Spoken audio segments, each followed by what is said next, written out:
Ce projet a été conçu en 1920 en Allemagne par Hitler qui en est le concepteur et Albert Speer l'architecte.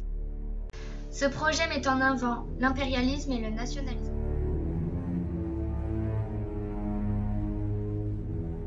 Le style architectural utilisé est le néoclassicisme.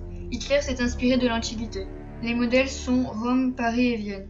La grande avenue appelée l'Axe montre la soumission du peuple. Elle mesure 120 mètres de large et 2 km de long. Il y a deux bâtiments principaux. Le Grand Dôme était censé servir pour les réunions. Il a comme modèle le Panthéon de Rome. C'est le symbole de l'impérialisme. L'Arc de Triomphe s'inspire de celui de Paris. Il devait être construit pour rendre hommage aux soldats morts pour l'Allemagne lors de la guerre de 14-18. C'est le symbole du militarisme. Les différents bâtiments qui constituent Germania sont le Reichstag, qui représente le pouvoir législatif, le palais du Führer, qui est le palais d'Hitler, le commandement militaire, qui représente le pouvoir militaire, la chancellerie, qui représente le pouvoir législatif, et le seul bâtiment qui a été construit, contrairement aux autres qui sont restés sous forme de maquette. Il a été construit pour impressionner et soumettre les autres.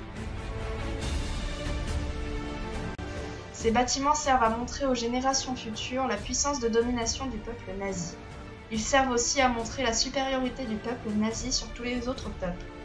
Pour Hitler, c'est le devoir de l'Allemagne de dominer toutes les autres nations, car elles sont faibles et que ça doit être un honneur d'être asservi par une nation aussi prestigieuse que l'Allemagne nazie. Ce projet démontre le manque d'humanisme du peuple nazi.